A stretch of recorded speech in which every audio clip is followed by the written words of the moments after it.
Hey guys, Austin here with another Paleo-Zoo-Keeper Rant. This the topic of this rant is definitely something that's been on my mind for a long while.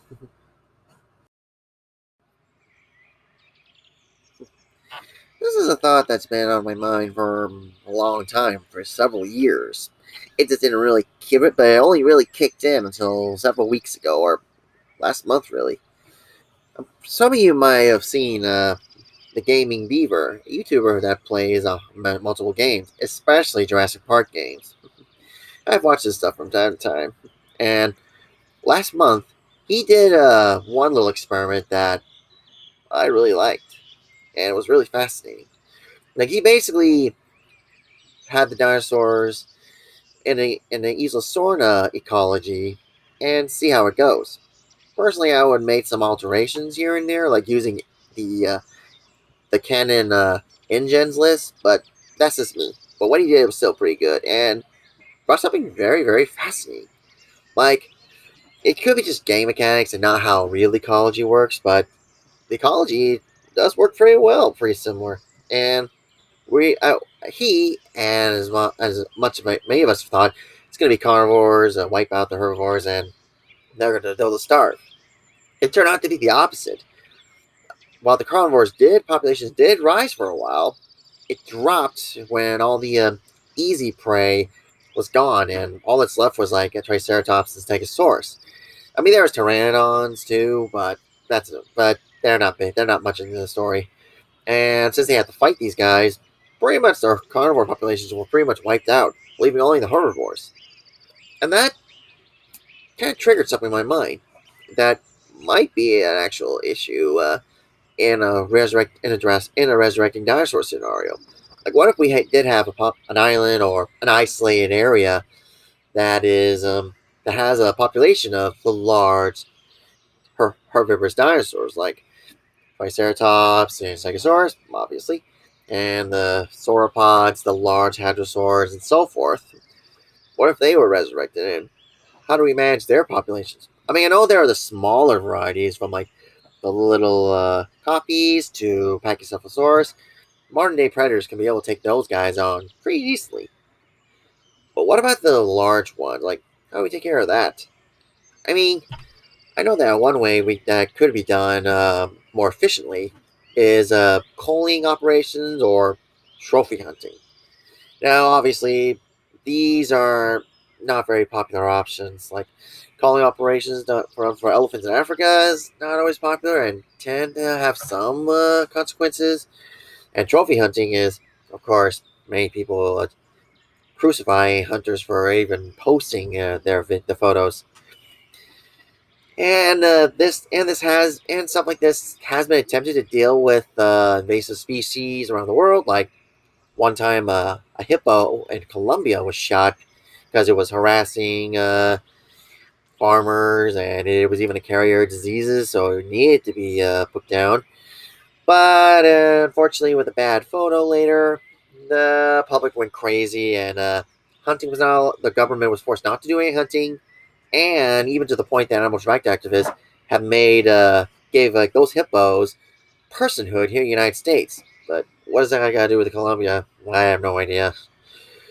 And then when west eastern gray squirrels were first discovered in Italy, there were plans on being able to eradicate this population so that they don't start taking over Europe. But animal rights activists got in the way and delayed the actions, and then it's gotten to the point that they could not be able to stop the infestation at all. So there are situations that could happen like that. But anyway, on back to the dinosaurs.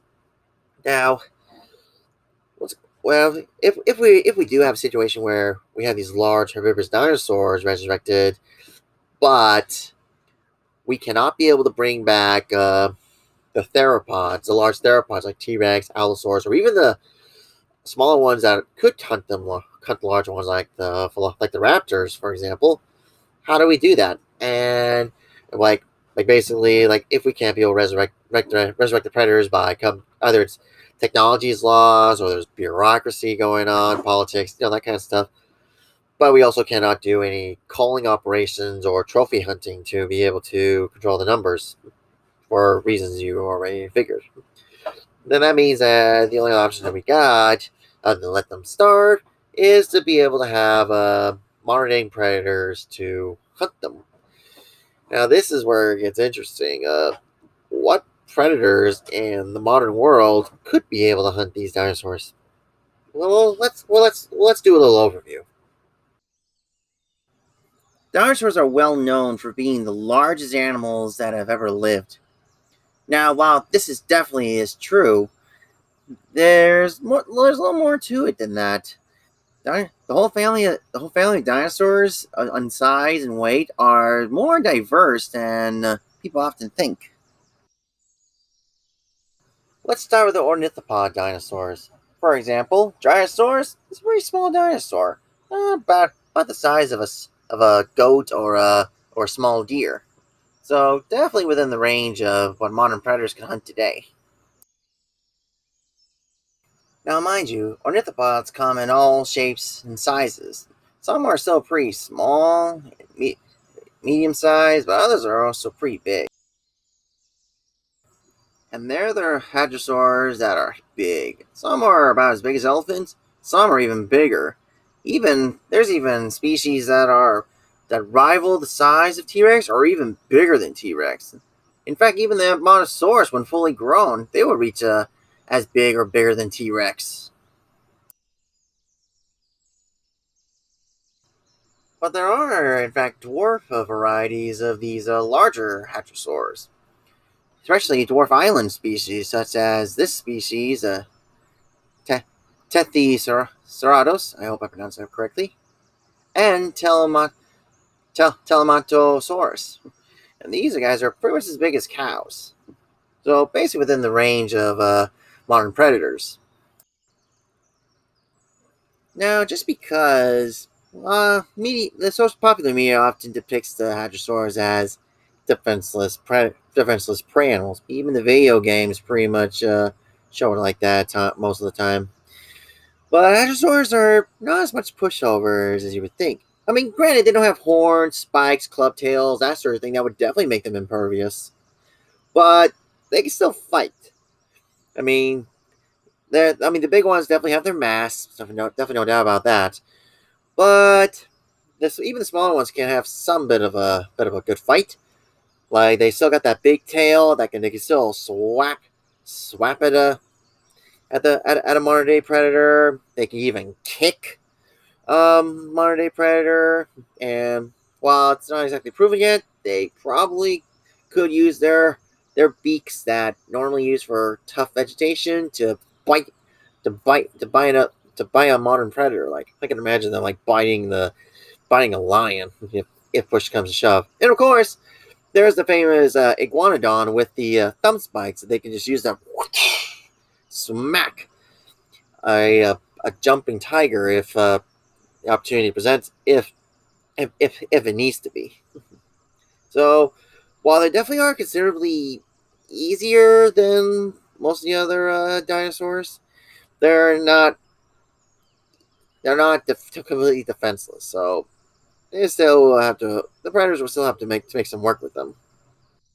Another group of herbivorous dinosaurs we'll take a look at are definitely contain one of the most famous dinosaurs, the ceratopsians or the horned dinosaurs. Of course, many of these dinosaurs are not only do they have large horns they can use to defend themselves against predators, but some of them are definitely known to be pretty big as rhinos, and in the case of Triceratops, as big as African elephants. So that's definitely going to be a challenge for modern day predators. Now, not all horned faced dinosaurs are huge. There are several, like Protoceratops, that are known to be pretty small. Protoceratops, for example, is basically like the size of a sheep or a pig. So definitely within the range of the modern day predators is hit list.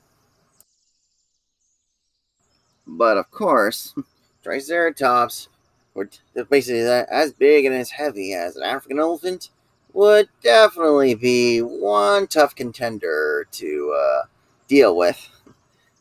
Though while there are still some ceratopsians that are definitely within the range, the big individuals would still be a problem.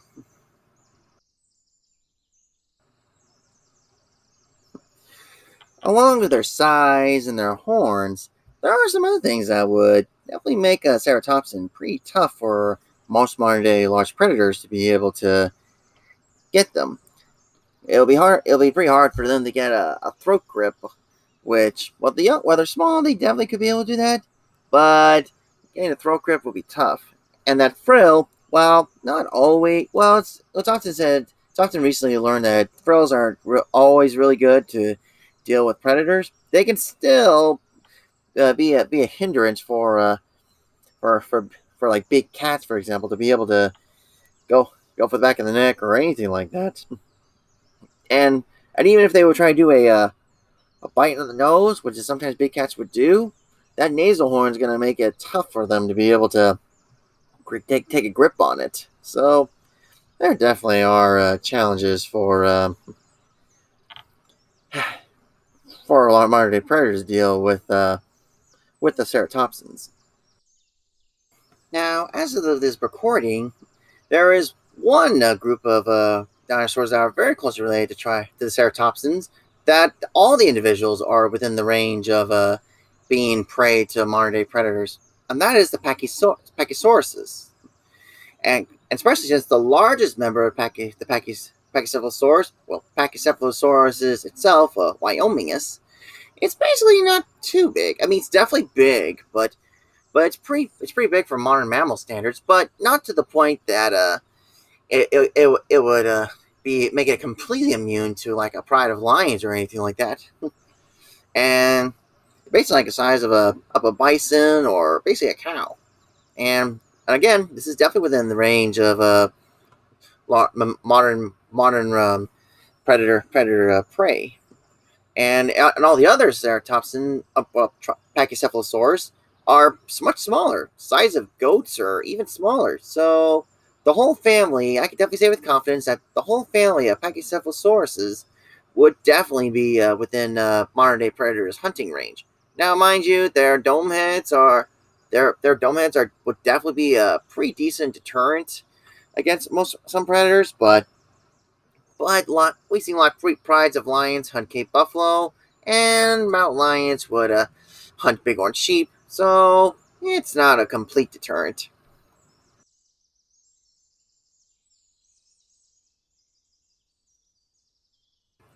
Of course, there is one group of dinosaurs I think that we all know would be next to impervious to practically most, if not all, modern day predators at a good chunk of their lives, and that will be the ankylosaurs. And it'll be either or groups, either the club-tailed varieties or the notosaurs, which don't have club tails but have spikes on their shoulders. So while they might be able to find some ways with the notosaurs, ankylosaurs as a whole would, for the most part, be pretty predator-proof. Some small varieties might be able to get in trouble, but for the most part, yeah, they're not going to do so well. Well, at least modern predators won't do so well hunting them.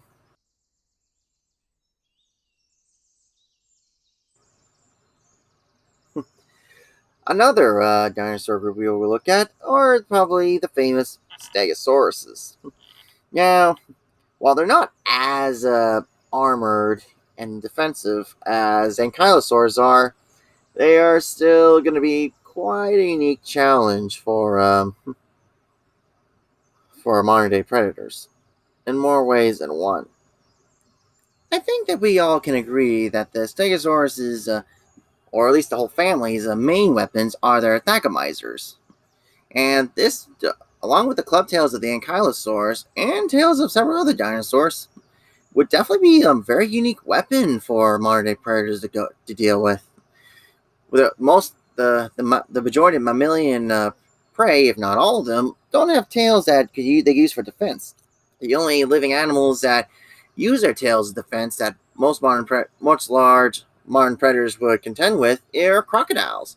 And crocodiles, alligators, they can use their tails for defense, and monitor lizards would use the same thing as well. But Other than that, most animals in the world don't even use their tails for defense, at least the terrestrial varieties. And of course, this will definitely be a interesting, unique challenge for modern day predators. But there are a couple other things about Stegosaurs that would make them a very unique challenge for modern day predators in more ways than one. For one, the plates on their back. Now, it's generally agreed upon that the plates aren't the main weapons of the Stegosaurs. They can help deter the large theropods from biting their backs, but in the case of modern day predators like big cats, these plates can also deter them from being able to jump on their backs.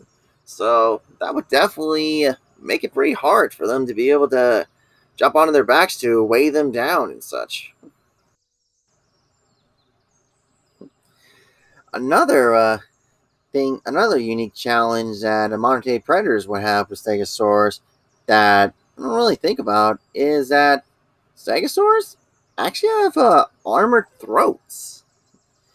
I'm not kidding. You think that the small head would make it an easy target, but in fact, they got an armored plated. They have an armored throat, which scientists believe they use to be able to protect their necks from the sharp leaves of cycads while they're going for the seeds and such. So this would definitely be able to be a challenge for big cats specifically, especially they're known for going for the throat of prey. This would not be an easy thing for modern day predators, so Stegosaurus definitely have one. Will give them be one heck of a challenge.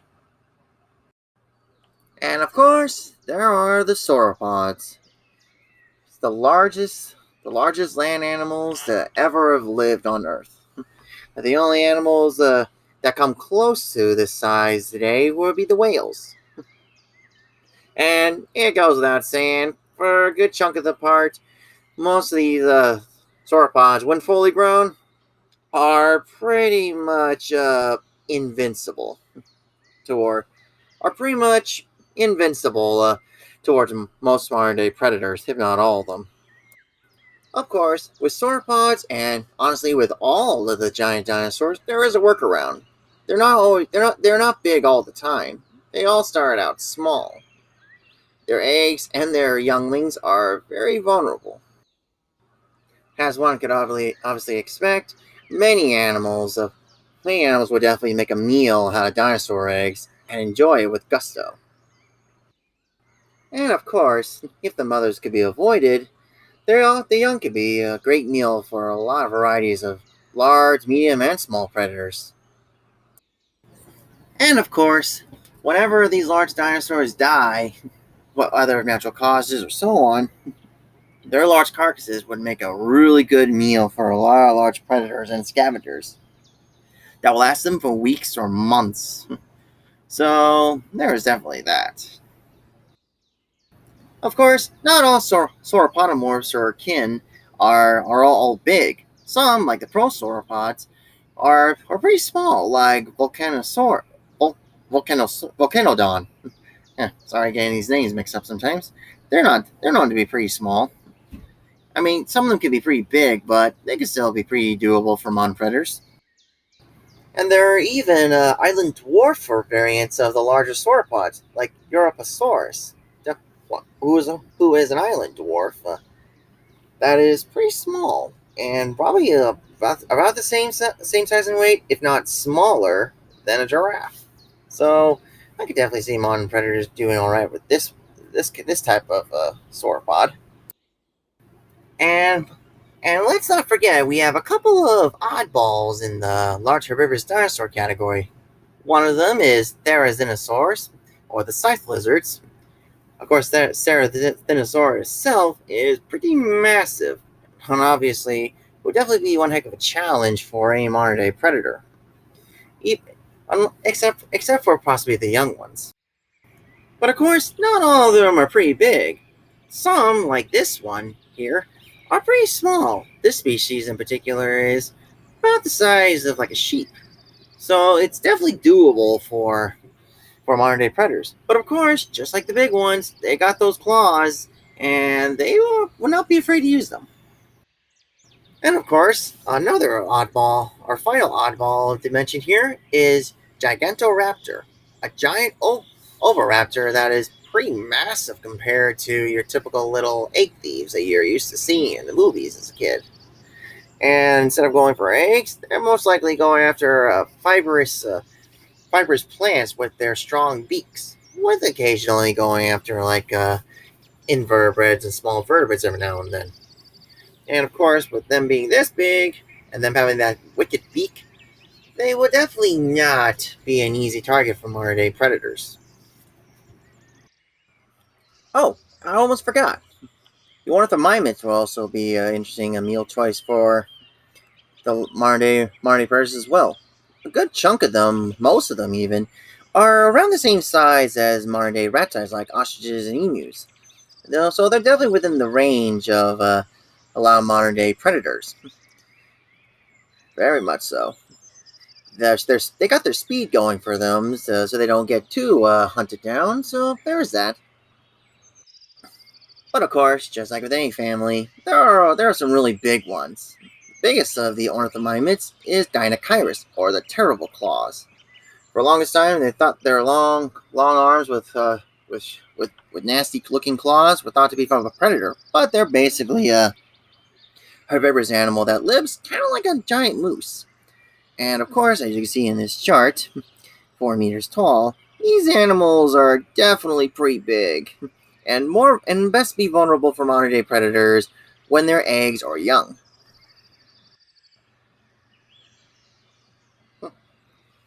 Now, as you can tell, a lot of these animals are just too big. Most of the time, they're just too big for modern day predators, and generally, we will definitely need to use theropod dinosaurs that are big enough to be able to hunt these animals to control their populations. But of course, as think anyone else would know, a predator that big would definitely be an issue. And let's still go with the idea that if we have like an Esosaurna deal, where there's a large population of a large variety of herbivorous dinosaurs, but no carnivorous theropods in sight, they can't be resurrected either. Technology or bureaucracy. Then we'll have to work with the animals that we have, and we can basically go reasonably wild to be able to try to at least have some sort of biological control on these dinosaurs, obviously without wiping them out completely. Now, let's go through our modern day predators to see which ones, at least the big ones, to see which ones could perhaps be a good pick. One of the modern day predators that we'll start with are monitor lizards. Very adaptable, mostly in tropical areas. Voracious and intelligent, they will definitely be good for taking care of small dinosaurs and at least go for the eggs and the hatchlings. And the largest of the monitor lizards are the infamous Komodo dragons. As well as going after small animals and eggs, Komodo dragons are known to go for a much larger affair. Go after deer, feral pigs, monkeys, feral horses, and even the water buffalo. The larger animals can weigh up to between 500 to over 1,000 pounds, or even closer to a ton. And, well, however, their metabolism is not the highest, so they don't need to eat very often. But thanks to their toxic saliva, whether it's a bacteria or venom, that debate is severely highly debated. It would definitely be able to have the animals be. It would definitely work pretty well against some varieties of dinosaurs. Another large reptilian predator that can help with the dinosaurs is one that, in a sense, the dinosaurs are actually already familiar with, and that is large crocodiles. There are a large variety of crocodiles, from caimans to alligators and gharials. But what we're looking for in this case are the crocodiles themselves, especially the largest species of crocodile. While they definitely go after fish and amphibians and small reptiles in the water most of the time, The largest crocodiles, like the saltwater crocodiles, the American crocodiles, mugger crocodiles, and so forth, definitely will go after large prey. They would often go after feral pigs, go after wildebeest, water buffalo, and and several other animals that are at least that some of the largest being like at least close to 1,000 pounds or so. But mind you, just like Komodo dragons, their metabolisms don't demand them to do hunting too often. So they will probably have like one good kill that will last them like a few weeks, or if it has or if needed to a year. So there is definitely that. But they would definitely pull their way around against some varieties of dinosaurs. Now, even though I have mentioned them, I'm not going to include birds of prey or eagles in this video in this topic. Now, mind you, birds of prey can definitely go after hatchlings when necessary, but they're not going to go after the dinosaurs that often as much as we would like. So, for the time being, we're going to leave them out of it. And now we're going to start in the mammals, and our first mammals would be the mustelids. There's no doubt that mustelids are well known for going after eggs and young animals, and small ones, and they're very with their voracious appetites, intelligence, and perseverance. They're very well known for that. So definitely no doubt that they can definitely help out when controlling dinosaur populations. With the largest of the mustelids, the wolverine, which is about the size of close to the size of a medium-sized dog, are well known for being very voracious and be able to take on large prey. Very tenacious, wolverines are known to be able to take down animals much larger than themselves, from caribou to even moose. But this is primarily done when the circumstances are favorable, especially if the animals are stuck in the snow. Now, this is a key word: snow. Wolverines prefer to be in cold areas, whether in much northern latitudes or up in the mountains. And since in this case, Isla Sorna is situated close to Costa Rica, which is tropical, wolverines won't do so well there. But don't worry, there's a large amount of mustelids to choose from. The next group of predators we'll look at are the canids. And we'll start with the most well-known canid that hunts large prey, the wolf. Now, wolf packs, they generally would hunt large ungulates such as caribou, elk, and bison. But they also go after smaller animals such as like rabbits and beavers. In Yellowstone, their favorite prey are the elk, who on average can weigh between 500 pounds to close to 750 pounds.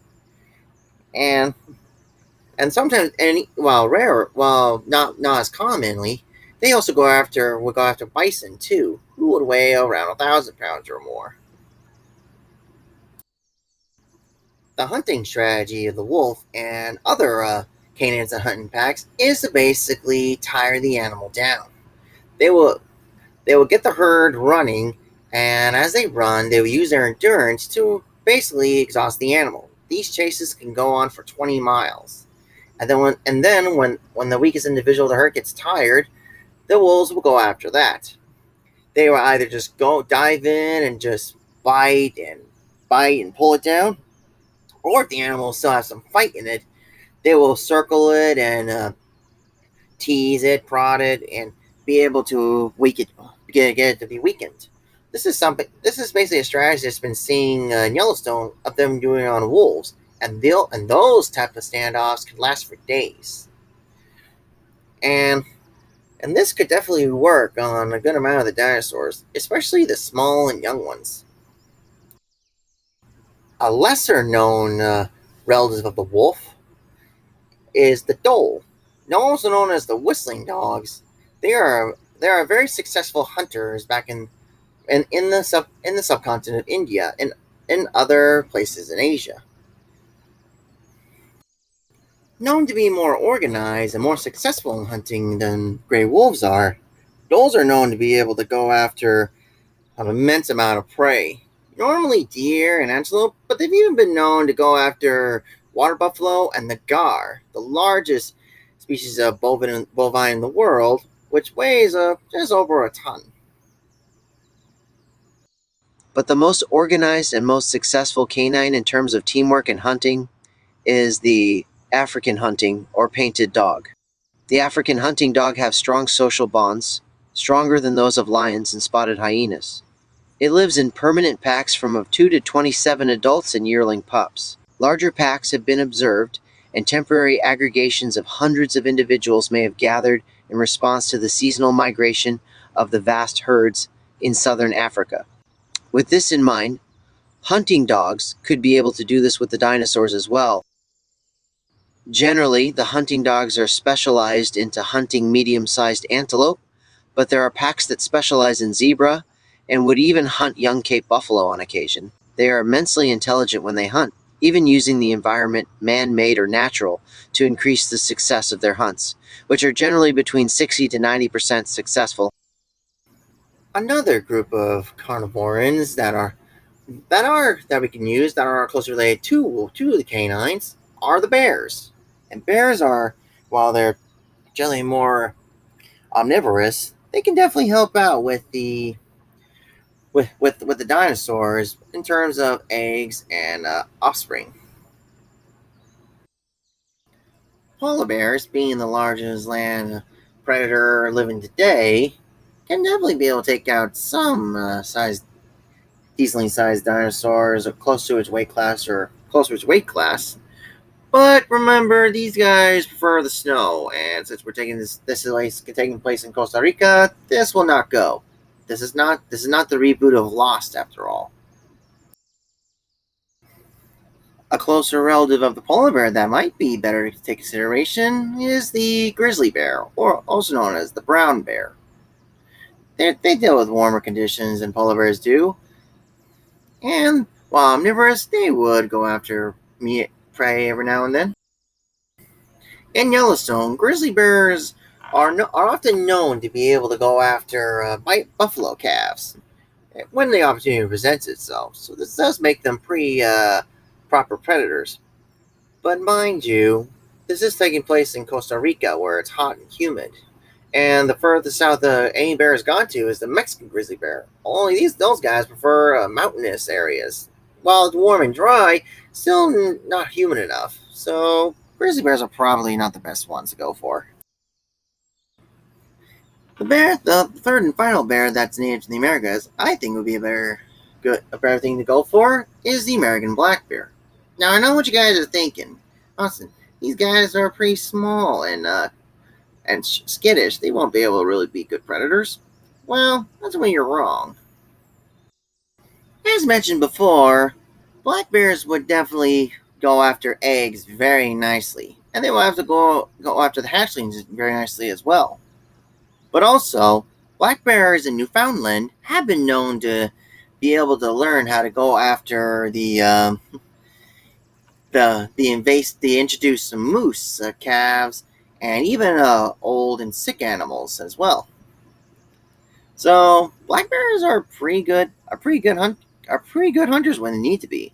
And out of the three bears of the Americas, or at least three bears of North America, they are definitely more adapted to the tropics, as in they could do pretty well with the Florida Everglades. So I got no doubt that black bears would do pretty well in an island off the coast of Costa Rica.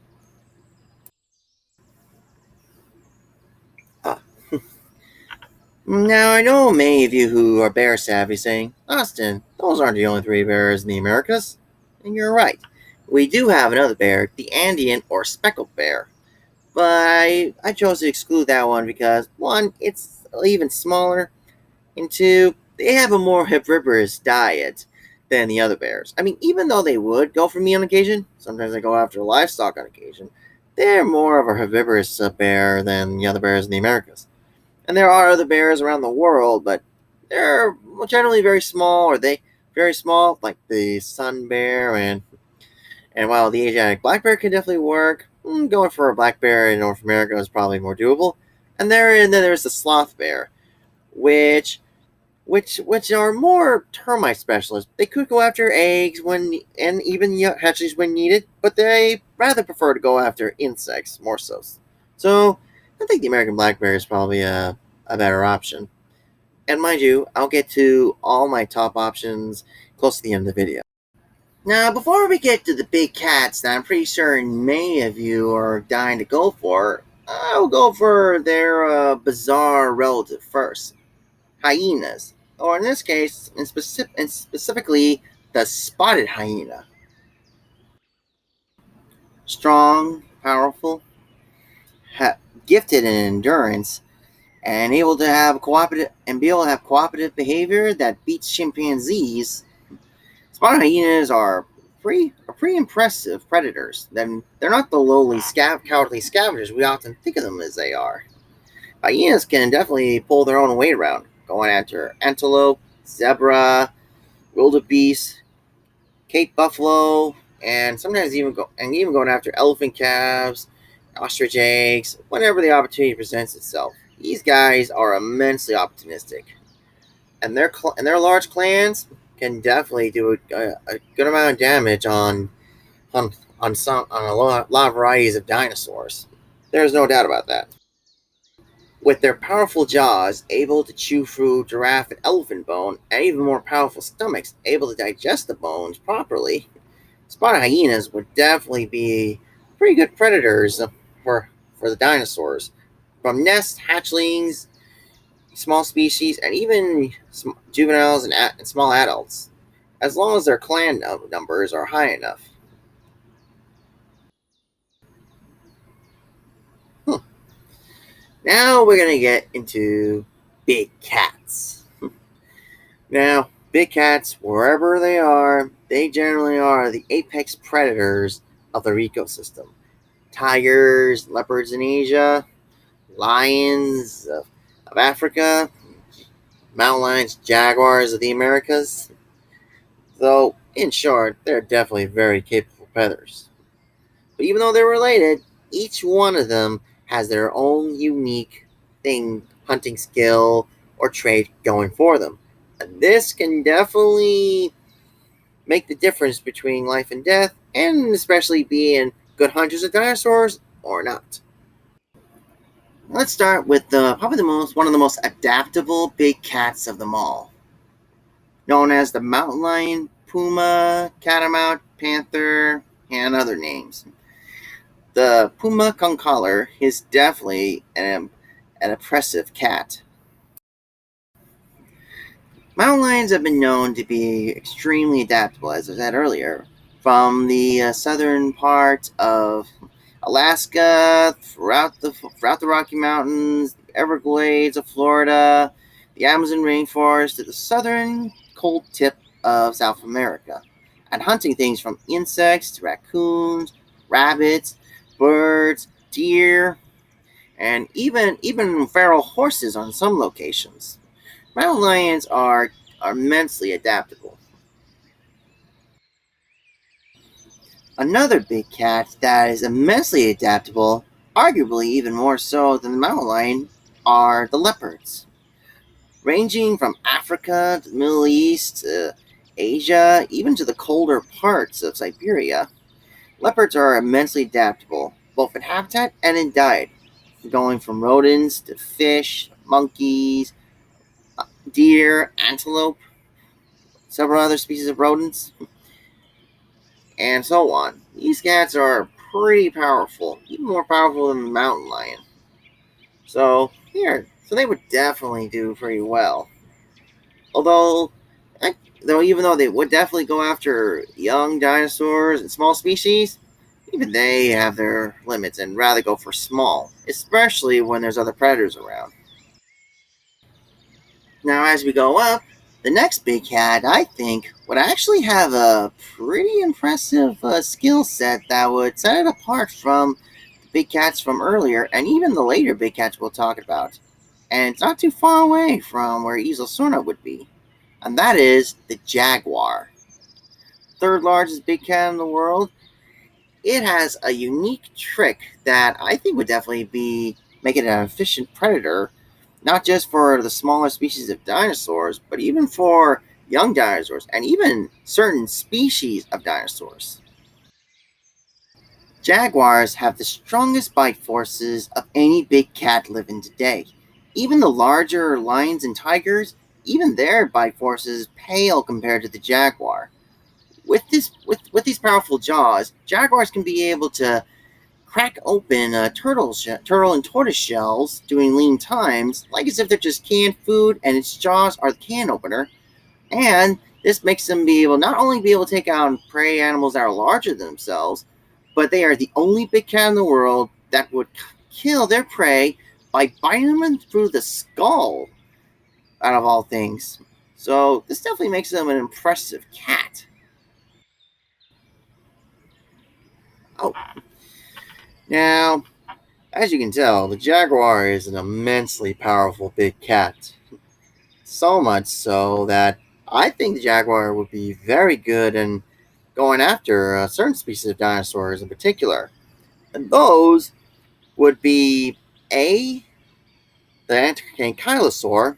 As you know, they are pretty armored animals, and I think that possibly with their powerful jaws, at least for the young ankylosaurs, they could be able to pierce through the skulls of young ankylosaurs pretty decently. I mean, once they get bigger, that'll be another story, but still, that is definitely something. And another would be stegosaurs. Now, mind you, I mentioned earlier that stegosaurs have pretty much like an armor-plated throat, which protects their necks from cycad leaves. And like I mentioned, obviously, most big cats will have a hard time with that. But the jaguar, with their special jaws, they could both be able to bite through that armored neck, but they can even go after the skull of the stegosaurus of a juvenile, or if they're lucky, a young adult, if they're lucky and bold enough. But still, this would definitely make them a pretty efficient big cat to go after Stegosaurus, provided that they are able to be able to avoid the Thagomizer. And well, yeah, going after a younger dog may be a bit much, but with this kind of jaw power and strength, they probably could pull it off if given the time, chance, and circumstances. The next big cat in our list is the one and only Panthera leo, the king of the beasts, the African lion. Now, it stands to reason that African lions could definitely take on a decent sized prey. In their prides, with the males helping, they could be able to take down the zebra, wildebeest, water buffalo, and some prides are even known to take on young elephants. And that's an impressive feat. And with their pride strength, they could be able to take down some decent sized dinosaurs. Fully grown dinosaurs, obviously not, but decent size all the same.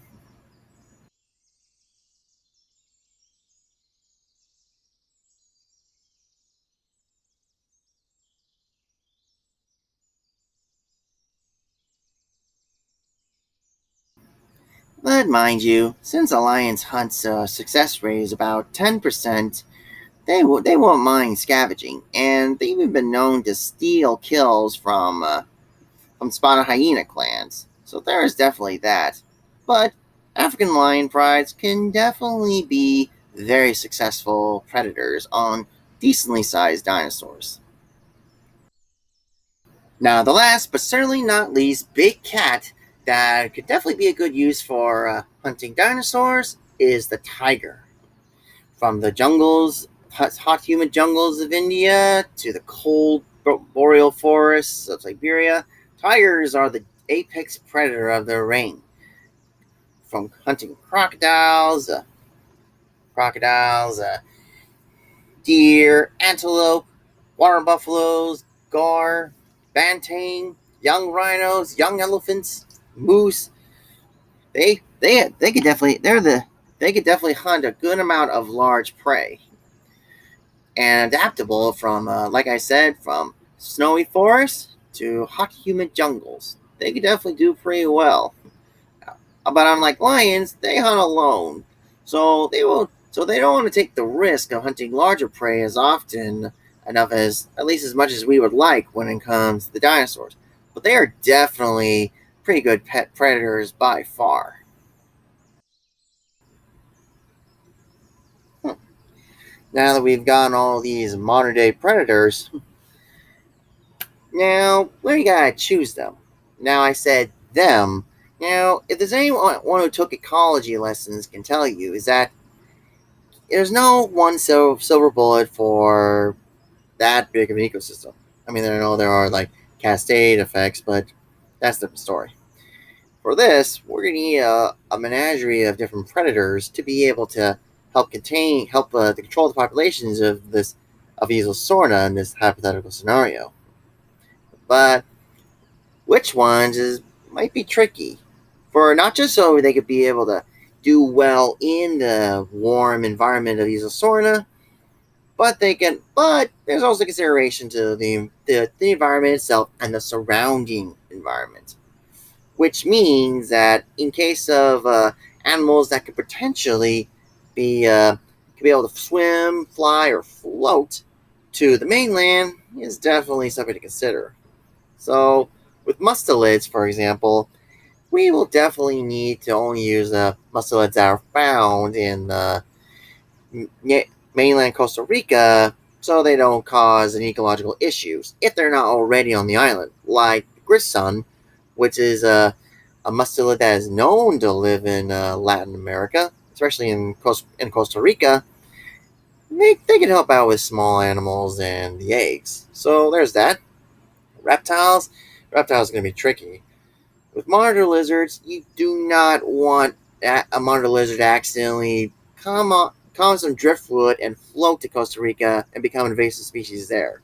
So, as much as I would like that, monitor lizards, even the small ones, are a no go. And that'll include Komodo dragons too. Not just for the threat of them drifting to the mainland, but competition with the other predators is also going to be an issue too. So, in this case, but not in this case, we had to try something different. But it's not all bad.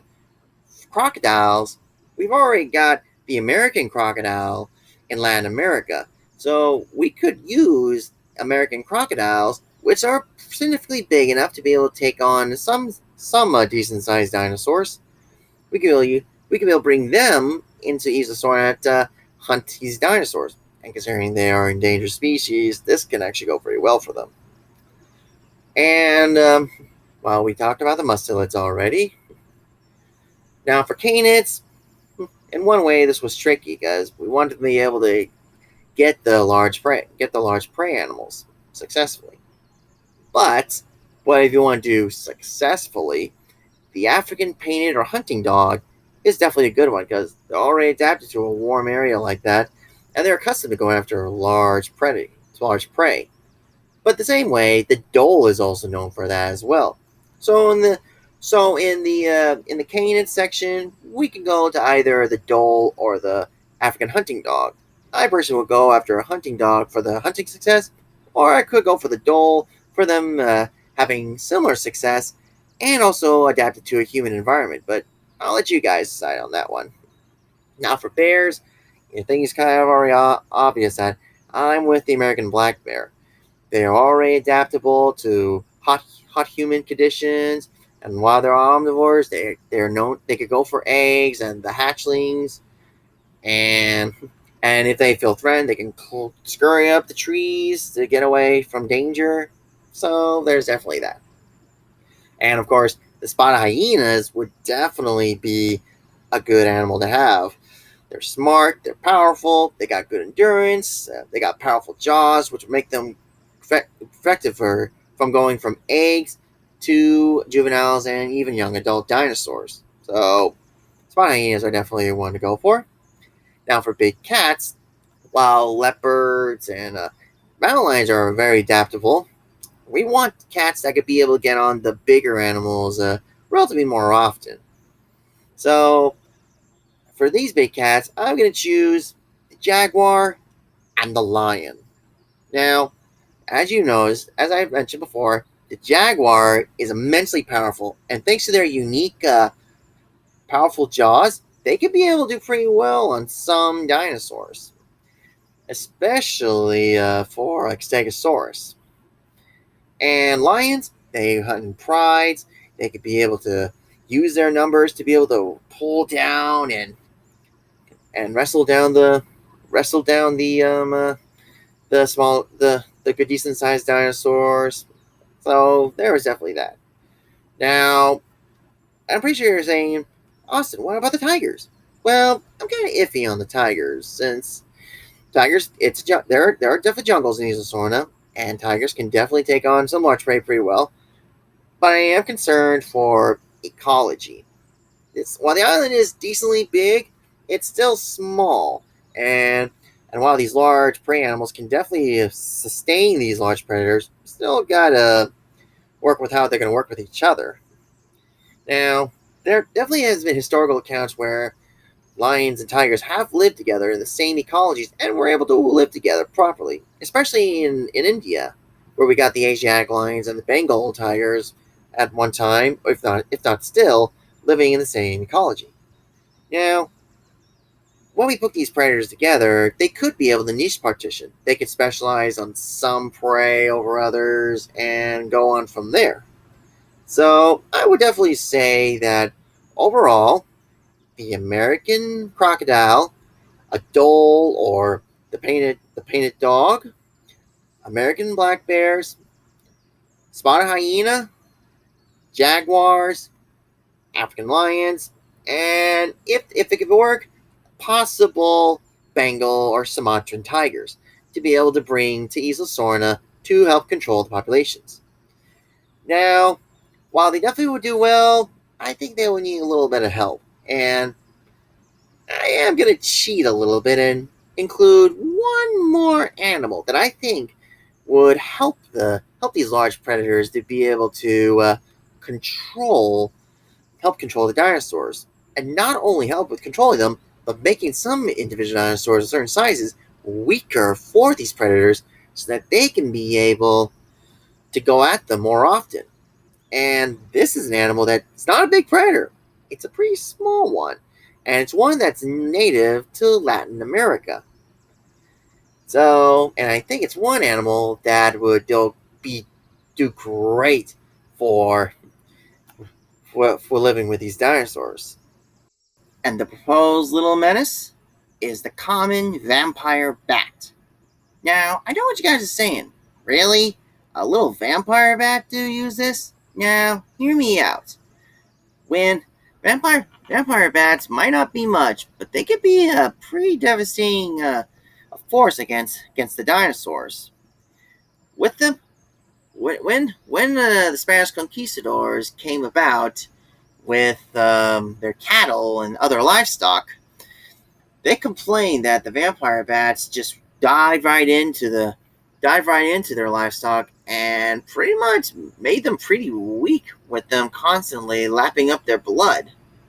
And today, in a lot of areas where there's a lot of livestock, especially of cattle, pigs, and horses, when those livestock species are in high numbers, and even with the populations of feral pigs are high, the vampire bat populations explode. And while their constant biting and licking their blood doesn't necessarily kill them outright, it would make several individuals weak, and they could unintentionally pass diseases that could devastate the animals as well. Now, of course, with all these large species of dinosaurs all over Isla Sorna, it's definitely no doubt that vampire bats would have a heyday with these dinosaurs.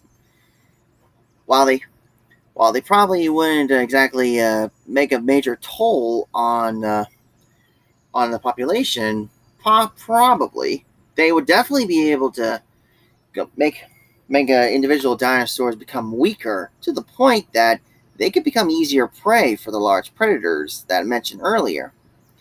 In fact, farmers have been known that at least farmers who in Latin America have often reported that at least 20 vampire bats would visit one cow in one night, and and this can continue on for several nights, this can definitely make them weak. And of course, with these large dinosaurs around, the vampire bat population will explode, and it's definitely going to be bad for the dinosaurs.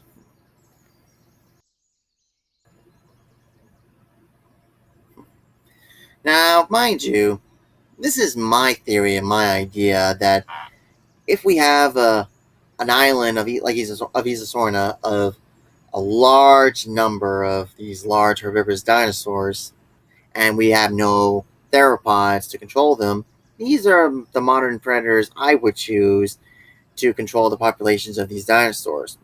The large predators, and of course that itty bitty little vampire bat. That combined together would be able to do decently to control these populations. But, however, while this can definitely be a case, like, basically, if you have a different ideas, put in the comment down below. I'd like to hear them. Now, even if this is the case, this problem wouldn't be an issue if if if if we haven't resurrected large dinosaurs. Now, you could say that we should simply the large predators. That would still be an issue too, because on that small on an island, that's going to only support those predators for only for so long, especially if you a large diversity of them. Smaller predators, they can be able to do more because they're smaller, they need relatively less resources. So there's that. But I think one way that we could be able to avoid this issue but still resurrect dinosaurs is to basically only resurrect dinosaurs of a certain size and weight. Now, despite what one would think, as I mentioned earlier, we are actually spoiled for choice on different varieties of small dinosaurs. That while they could be small, they are no less fascinating. I would say that if we do resurrect dinosaurs, I think for the most part we should limit the numbers and varieties of dinosaurs that we will get based on size.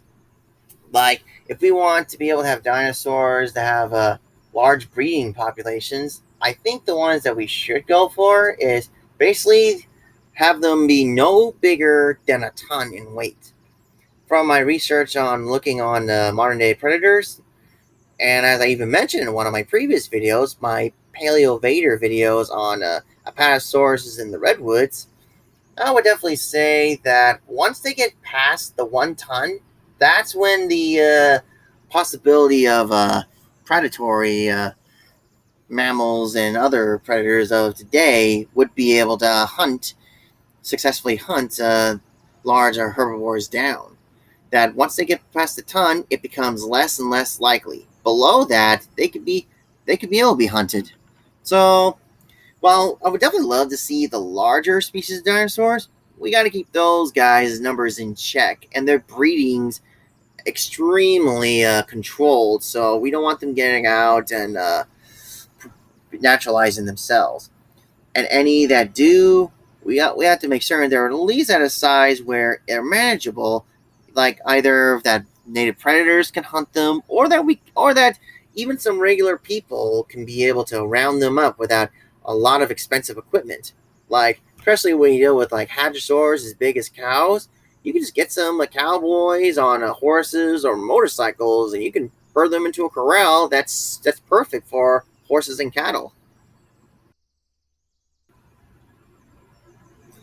At least that's my thought. On the predators, if we do resurrect the predators, I would say that even that would need to be a lot more strictly managed if we do start resurrecting dinosaurs, because not only for obviously that big giant man-eating beasts, but we also don't want the potential invasive species getting out and causing mayhem that the local wildlife couldn't be able to manage. If you got more thoughts on this sort of thing, definitely put in the comment section below. I would definitely love to hear it. And wow, this is definitely the longest rant I've ever done. But it was definitely a nice thought experiment. And I'm pretty sure some of you guys saw some of the pictures I used are basically going to be used for my next video of this month, the Stegosaurus of Colombia. I hope you guys looking forward to it because I'm looking forward to it too. Now, normally I would do this on my regular monthly videos, but since I reused some of their illustration, their pieces of work, and even used their works that are going to be used for the later video, I figure I still give them credit. I want to say thank you to Keenan Taylor, Trendorman, Taliesaurus, and Sagesprig, who used to be known as Rockin' Tooth, for the illustrations they provided for me, past and more recently. Their pieces of work really helped me with this channel.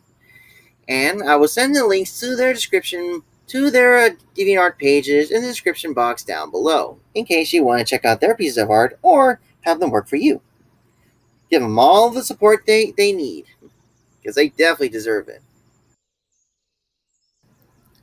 I hope that each and every one of you, subscriber or watcher, have a great day. If you haven't already, like, subscribe, and comment on this channel and video. It helps out a lot. Adios.